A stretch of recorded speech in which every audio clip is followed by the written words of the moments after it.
Primeiro livro de Samuel, capítulo de número 17 e versículo de número 40.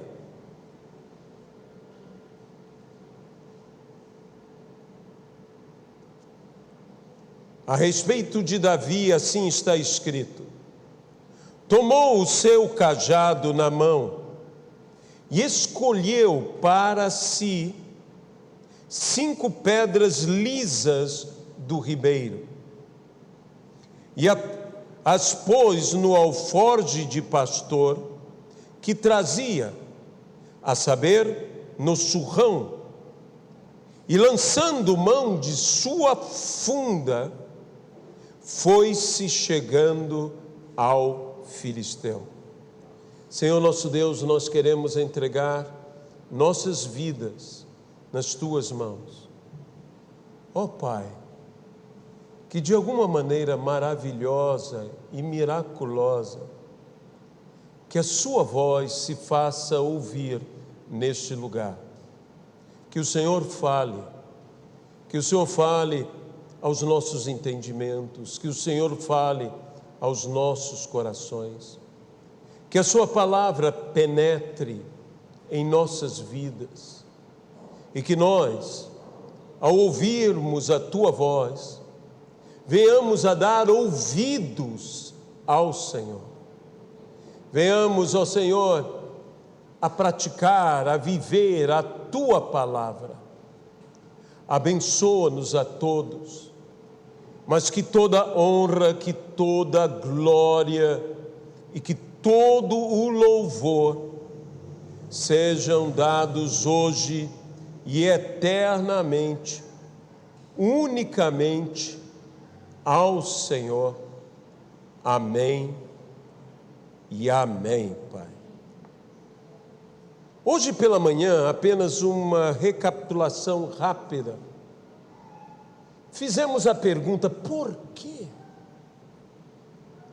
Por que Davi escolheu 5 pedras?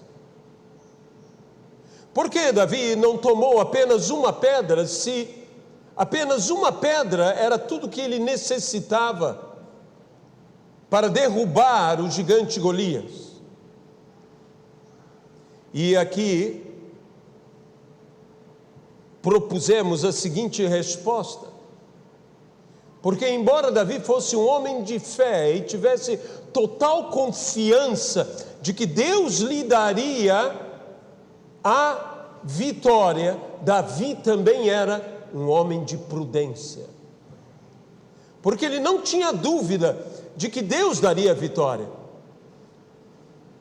Mas Davi, embora tivesse toda a confiança em Deus, sabia que ele, Davi, era passível de falhas, de modo que se ele errasse o primeiro arremesso, ainda teria 4 pedras no seu alforje. Assim, Davi procedeu. O que é isso? É um morcegozinho, né?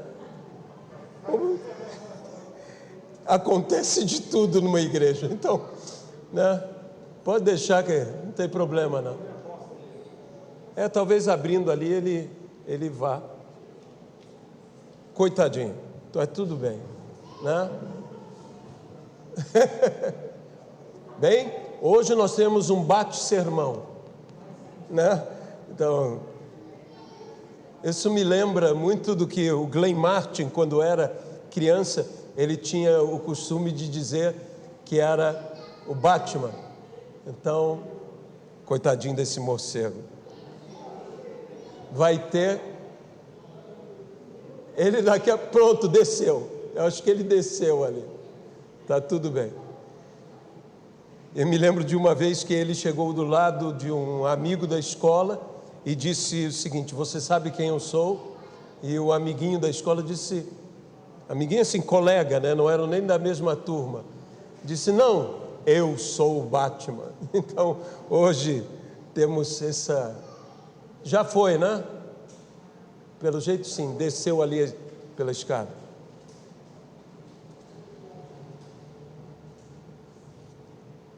Então, voltemos aqui à palavra. Davi, esse homem de Deus, embora tivesse total segurança, não deixou de ter prudência e venceu a batalha, não apenas com fé, mas venceu aquela luta também com prudência. A prudência dele se manifestou não apenas em tomar aquelas pedras. A prudência dele se manifestou quando Saul lhe deu a sua própria armadura e a sua própria espada, e Davi teve dificuldade de mover-se com aquilo, e disse Davi a Saul: eu não posso usar isto, eu não posso usar essa armadura, essa espada, por quê? Porque eu não tenho experiência, porque eu não sou, literalmente a palavra que ele utiliza, eu não sou provado nisto.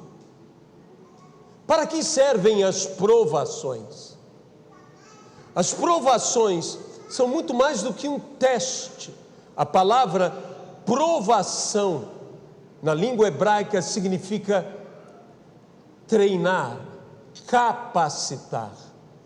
Quando nós passamos por provas nesta vida, Deus nos está capacitando para algo que virá à frente.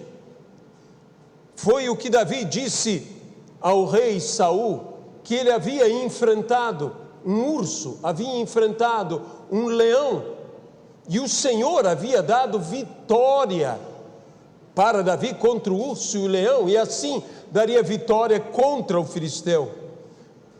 A luta contra o leão, a luta contra o urso, capacitou Davi a enfrentar a Golias.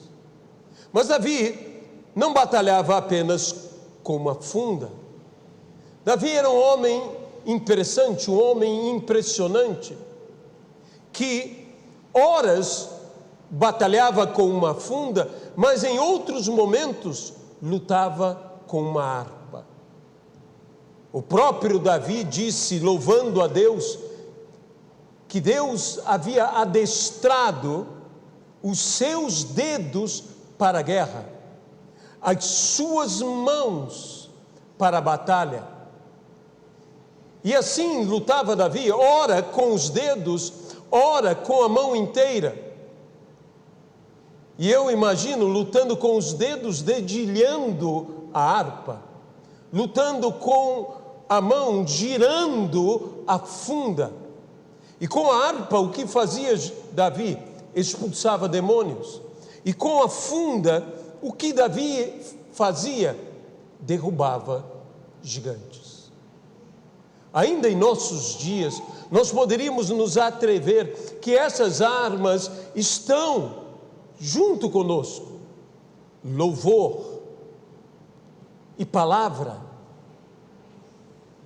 onde a harpa e a funda, onde existe o louvor para expulsar demônios e a própria palavra para derrubar gigantes. Sabe, nós por vezes nos preocupamos muito com as fortalezas espirituais, mas a Bíblia nos fala de um outro tipo de fortaleza, as fortalezas mentais, e diz que a palavra de Deus é poderosa para o quê? Para vencer todos os sofismas, todas as fortalezas mentais, para derrubar essas estruturas que nos afastam, não apenas do Senhor, mas do propósito que o Senhor tem para as nossas vidas. Pela manhã eu também disse, quero repetir aqui, cuidado, não creia em promessa de Filisteu, porque Golias fez uma promessa. A proposta de Golias é: dá-me um homem para que lute comigo, e se ele me vencer, nós o serviremos. Mas se eu o vencer, vocês nos servirão.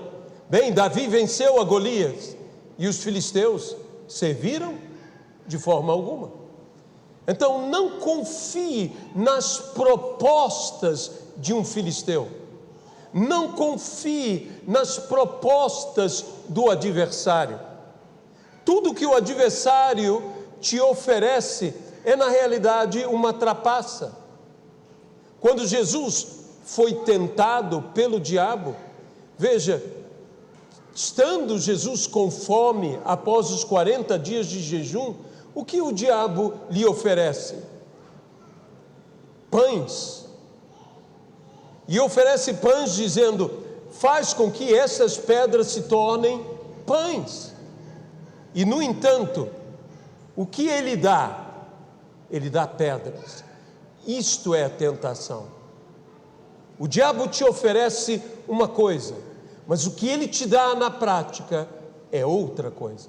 E quando você reconhece isto, quando você desnuda a tentação, você tem vitória sobre a tentação. Aqui Davi vai enfrentar Golias. Aqui Davi vai ter aquela luta extraordinária em que os irmãos de Davi, antes desse confronto de Davi com Golias, quando Davi, o irmão mais novo, o irmão ungido, o irmão escolhido, e que você deve se lembrar que todos os irmãos de Davi foram rejeitados para serem ungidos, mas Davi foi o escolhido. E os seus irmãos agem até com certa atitude ríspida com Davi. Mas Davi, que logo mais enfrentaria aquele gigante e venceria aquele gigante, não briga com seus irmãos. Isso é algo muito importante, porque a unção que Deus nos dá é para vencer gigantes e não para brigar com os nossos irmãos. Você pode dizer amém a isso? Deus não nos deu uma unção, Deus não dá unção a ninguém para nós sermos brigões em nossa própria casa. É como eu disse hoje pela manhã, uma coisa é bravura, outra coisa é braveza. Nós não fomos chamados para sermos grosseiros, brutos, ao contrário. O Senhor Jesus disse: aprendei de mim, que sou manso e humilde de coração. Nós temos que ter uma nobreza. Hoje pela manhã eu falei que uma das virtudes do Velho Testamento que é valorizada é o heroísmo, mas existe outra virtude, das 7 virtudes mais valorizadas no Velho Testamento, que é a nobreza. Ser nobre, ter um comportamento pleno, digno. E nós, quando temos essa nobreza, estamos a tratar bem, a honrar as pessoas. Sabe, a verdadeira humildade não está em se humilhar. Entenda que se humilhar também faz parte de humildade. Mas a verdadeira humildade está em exaltar os outros.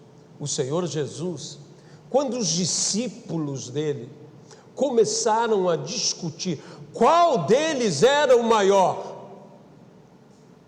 coisas que acontecem no nosso meio, e Jesus, vendo aquela situação, se colocou entre eles e tomou uma criança, abraçou a criança e ergueu a criança. Jesus é um mestre, é o mestre dos mestres. E tudo o que ele fazia, falava e agia, ensinava, de modo que não apenas o que Jesus disse, mas o que Jesus fez, nos ensina. E então, Jesus olha para os seus discípulos e diz que eles têm que ser como aquela criança. Mas veja o que Jesus fez. Eles discutiam quem era o maior. E Jesus fez algo muito interessante. Jesus, que era o maior entre eles, toma uma criança e a ergue no meio deles. Nós não somos grandes para sermos maiores que os outros. Nós temos que ser grandes para levantar os pequenos e colocar na mesma altura dos maiores. Amém? Essa é a atitude de Jesus. E essa é a atitude que nós devemos ter. Mas voltemos à batalha. Davi escolheu a funda e não a espada. Por quê? Porque Davi tinha experiência com a funda e não com a espada.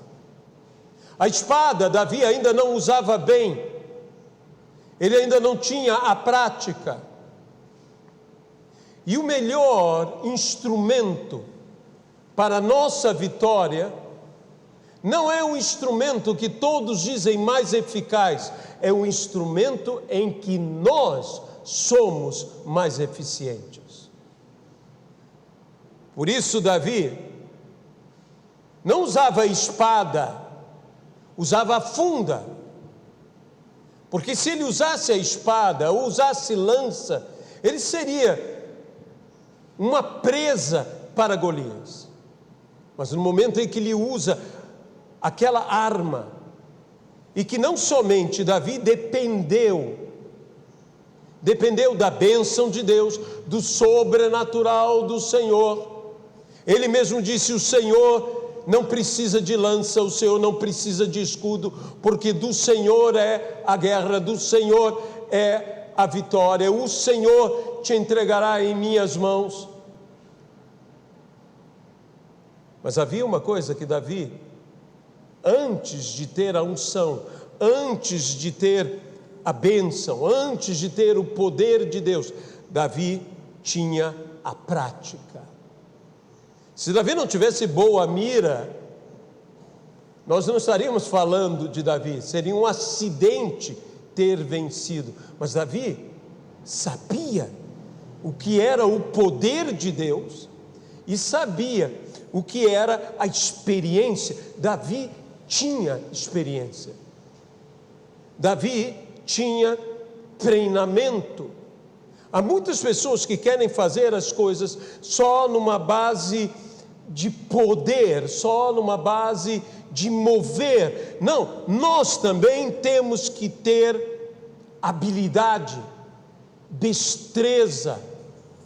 Por isso a Bíblia nos fala: procura apresentar-te diante de Deus como obreiro que nada tem de se envergonhar e que maneja bem a palavra da verdade. Então nós também temos que ser habilidosos. Davi parte ao confronto. E eu imagino aquele momento em que a pedra saiu e atingiu o crânio de Golias. Sabe, aonde a pedra bate, aí se abre a ferida. E aonde se abre a ferida, aí escorre o sangue. E o interessante é que ele não lançou aquilo nos pés, não lançou aquilo no tronco de Golias, lançou na cabeça, pois o gigante tem que ser vencido, atingido na cabeça.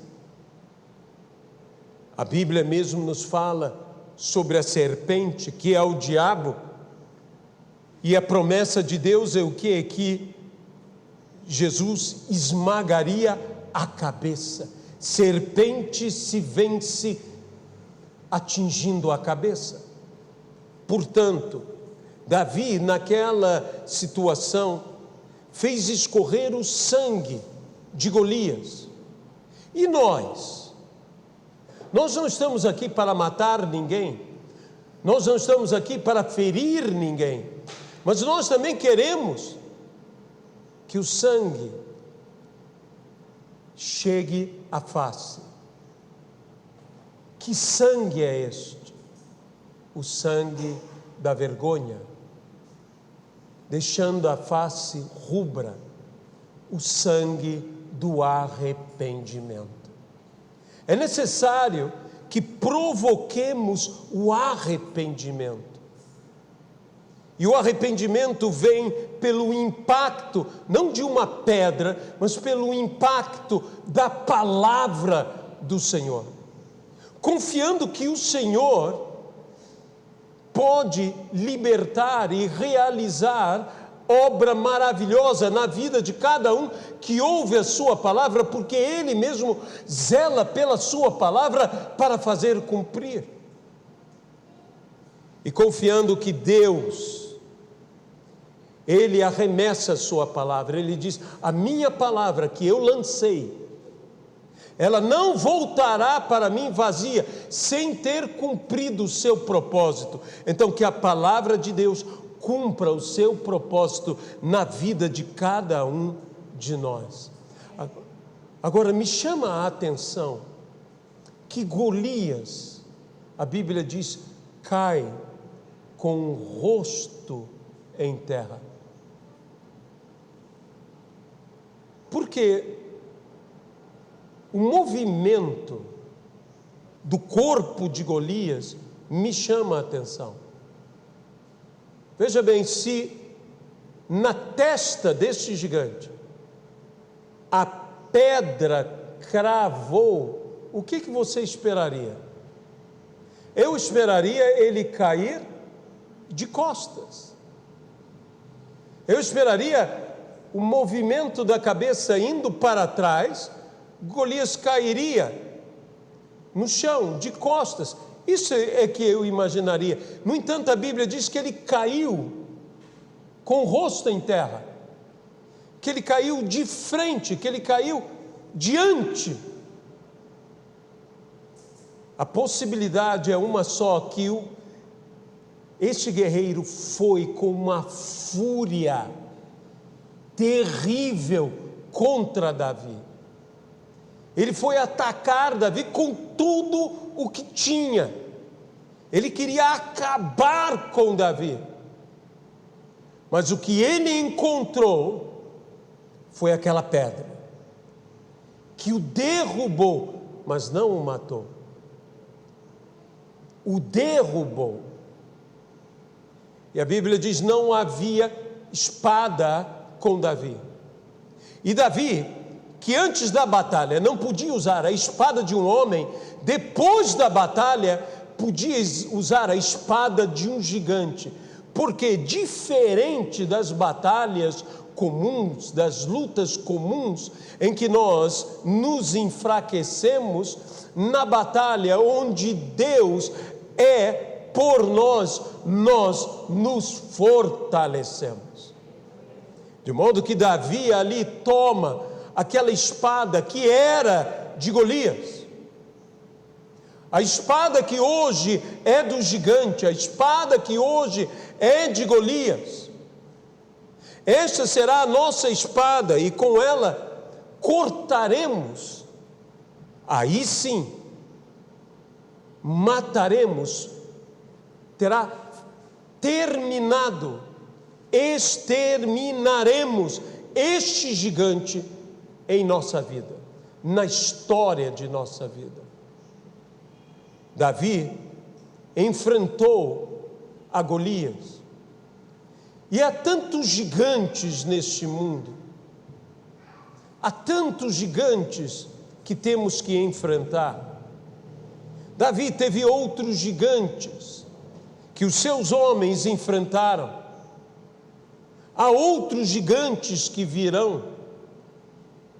E deixe-me dizer uma coisa: as armas do gigante se tornarão as suas armas. Isso se chama despojo. O triunfo te dá o direito de despojar. Óbvio que eu não estou falando numa luta contra sangue, nem contra carne. Eu estou falando uma luta contra poderes. Eu estou falando uma luta também contra espíritos dominadores deste mundo tenebroso. Eu estou falando de uma luta contra fortalezas.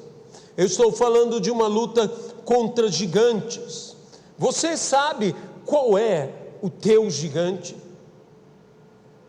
Qual é o teu desafio? Deus deseja te dar vitória sobre o teu desafio. E deixe-me dizer uma coisa: a tua vitória afetará outras pessoas. Eu volto a chamar a atenção: a unção que Deus deu para Davi não era unção para brigar com seus irmãos. A Bíblia diz: se vós vos mordeis e vos arranhais, vede que não sejais mutuamente destruídos. Nós temos uma unção para enfrentar nossos desafios, e não para discutir, coisa que Jesus não permitia que permanecesse no meio dos seus discípulos, era discussão. E eu imagino cá comigo que era fácil ter uma discussão. Veja, dos discípulos de Jesus, havia um que era zelote. Sabe o que é um zelote? É uma pessoa de um zelo extremado, um nacionalista fanático. Isso é um zelote. E Jesus teve um destes com seus discípulos. E havia um outro que era publicano.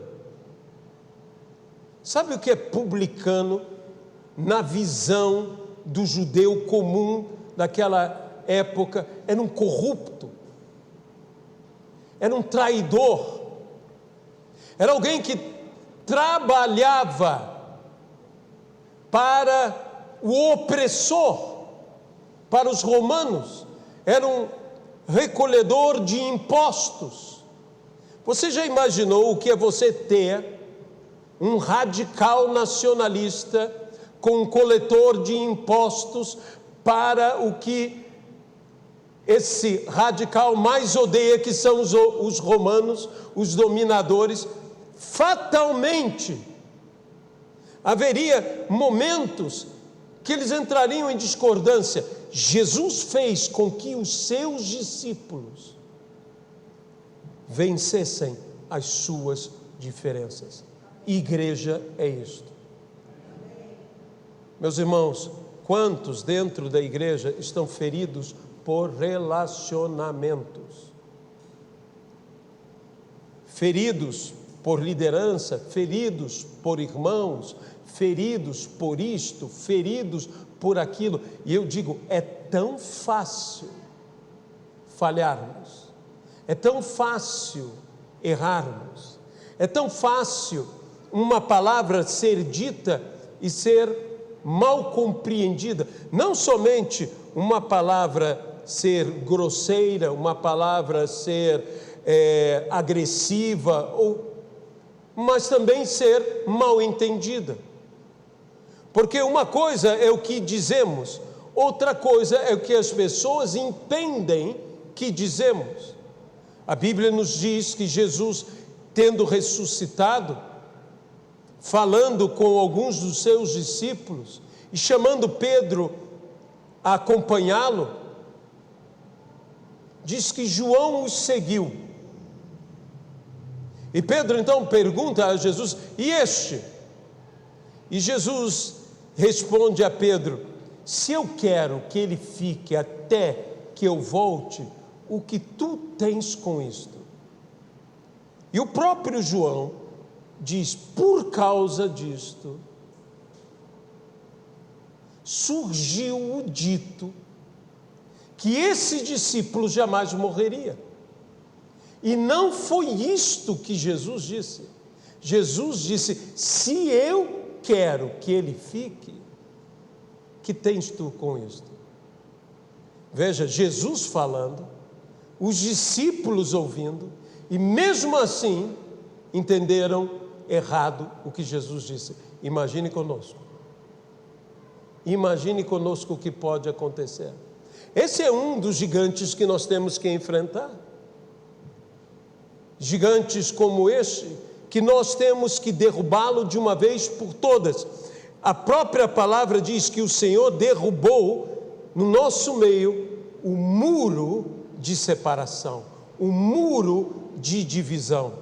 Mas voltemos para finalizar essa palavra. Davi venceu a Golias, e a vitória de Davi incentivou a todo Israel, a todo o povo de Israel, a correrem atrás da sua própria vitória. E diz que todo Israel perseguiu aos filisteus, e alcançaram os filisteus, e feriram os filisteus, e despojaram os filisteus. O povo de Israel viu na vitória de Davi o anúncio da sua própria vitória. Você não vence apenas para ter a sua vitória. Você vence para afirmar aos outros que os outros também terão a sua vitória. É isso que nós temos que compreender. Não é ficar apenas eu venci. Não, eu venci e vocês vencerão também.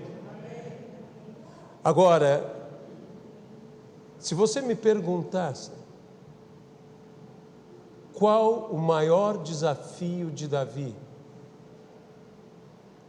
O maior desafio de Davi não foi matar Golias. O maior desafio de Davi foi não matar Saul. Posso ouvir um amém? Porque nós colocamos muito Davi assim, nesse enfrentamento, mas 3 vezes Saul perseguindo Davi, querendo matá-lo, Davi teve oportunidade para matar Saul e não fez. Eu não sei até que ponto quis,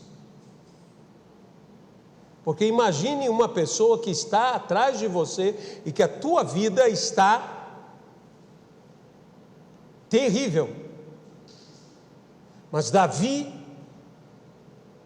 teve que ter muito mais coragem para não matar Saul do que para matar Golias. O maior desafio de Davi não foi matar Golias, foi não matar Saul. E eu vou dizer, o maior desafio nosso não é enfrentar principados e potestades, não é enfrentar perseguições. O maior desafio nosso é não matar Saul, é não fazer mal a Saul, é a capacidade de perdoar. Essa era uma preocupação que estava nos discípulos de Jesus, que o próprio Pedro disse: até quando? Até quanto meu irmão pecará contra mim, que eu tenha que perdoá-lo? Até 7 vezes? Eu tenho a impressão que Pedro imaginava assim, puxa, 7 vezes? Eu falei um número grande e Jesus diz um número enorme. Jesus disse não somente 7 vezes, 70 vezes 7. Aí Pedro pede algo extraordinário. Pedro disse, dá-nos fé. Interessante que talvez eu, talvez você, o que pedíssemos ao Senhor era dá-me amor. Porque nós vinculamos muito o perdão ao amor, com toda a razão. Porque aquele que ama, perdoa. Mas Pedro disse, dá-nos fé. E Jesus não retrucou, Jesus concordou. Dá-nos fé. Porque, meu amado irmão, quando você perdoa alguém, um mesmo erro, 490 vezes, não te falta amor, eu garanto. Uma pessoa como essa não falta amor. O que você é desafiado é em crer que esse sujeito vai mudar. O que você precisa é de fé. O que você precisa é de fé. E muitas vezes nós precisamos de fé para estes grandes desafios. Até mesmo para o desafio de amar. Eu gosto de fazer, como pastor, casamentos. Tem coisa que o pastor sempre vai fazer. Consagrar crianças, eu gosto. Casamentos, também gosto. Sepultamentos, não gosto tanto. Mas eu acho que é muito constrangedor. Mas é o momento de levar o quê? Consolo. E nós temos que fazer todas essas coisas. Mas o casamento é algo interessante, porque o casamento, as pessoas chegam todas apaixonadas. Mas de fato, casamento não é só amor. Casamento é um passo de fé. Quando aqueles cônjuges creem um no outro, são feitas promessas, são feitos votos diante de Deus e diante dos homens. Naquele momento, o normal é estarem todos muito sorridentes, felizes, emocionados. É um momento feliz, é um momento maravilhoso. É muito especial para o noivo, na hora que a noiva entra. Eu me lembro quando eu e Luciana nos casamos, quando ela entrou na igreja. É uma visão que fica na tua cabeça para sempre. E olhar a noiva ali toda produzida, bonita. E ela é a alma da festa. O noivo, que me perdoem os noivos, nós viramos coadjuvantes. Porque todo mundo olha, que todo mundo vê, é a noiva, inclusive o noivo. E quando Luciana entrou, quando eu vi, claro, estávamos todos o quê? Apaixonados e seguimos apaixonados. Já 37 anos de casamento que temos e continuamos apaixonados. Eu disse para ela, eu devo ser um marido muito bom, porque você está melhor do que nunca. Então, ela disse, não, mas eu sou uma esposa melhor.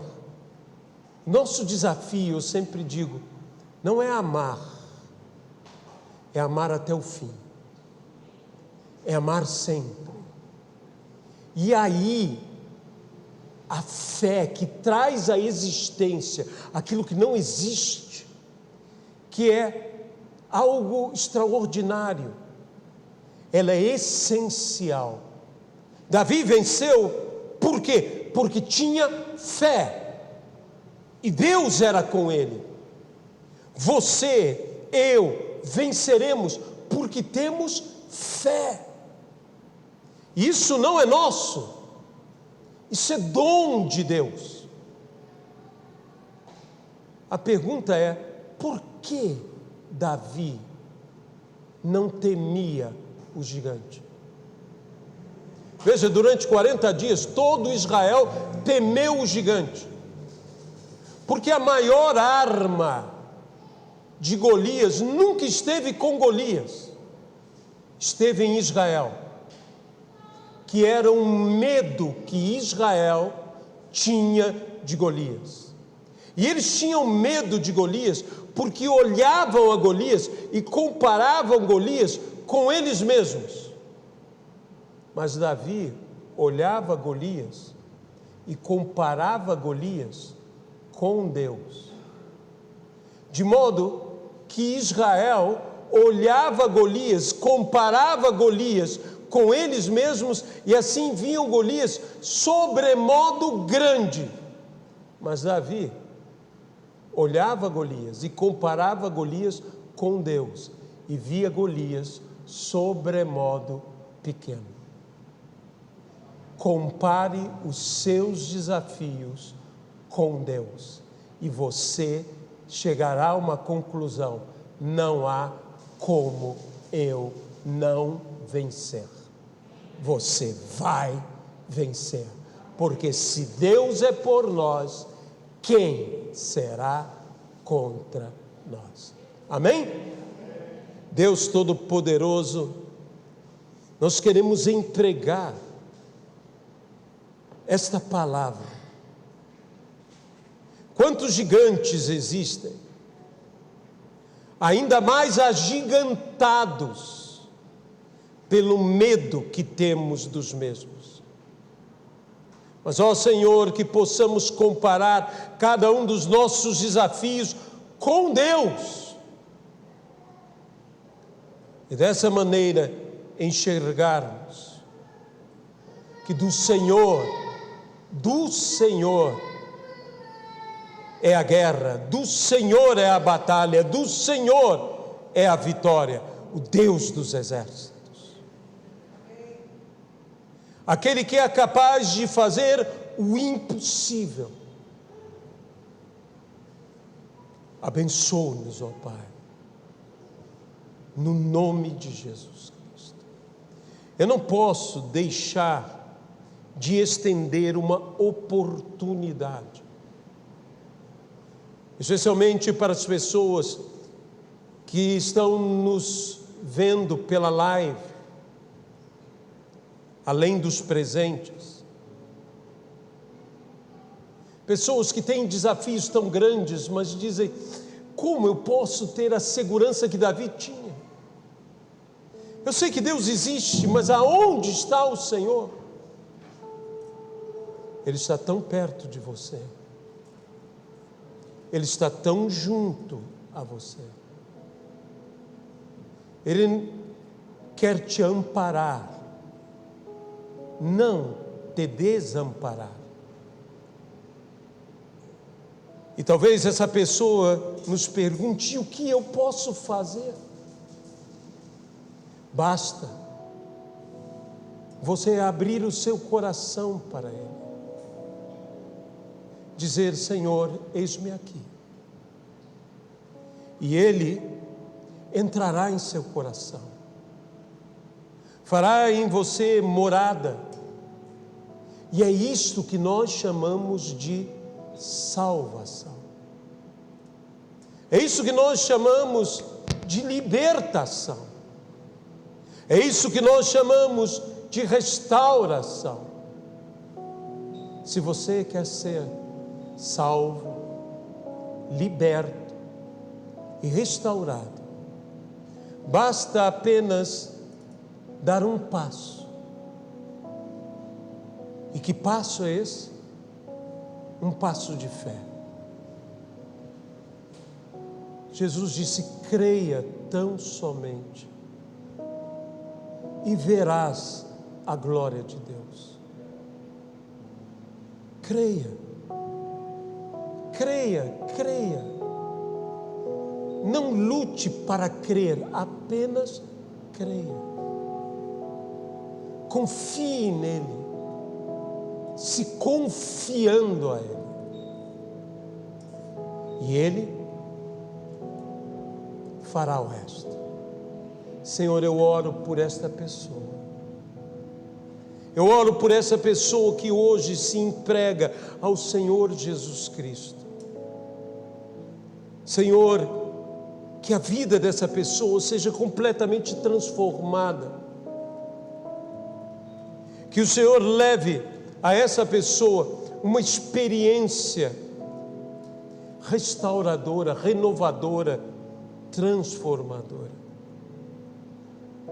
Abençoa, ó Pai, pelo Teu poder, pela Tua graça e pela Tua misericórdia, no nome de Jesus Cristo.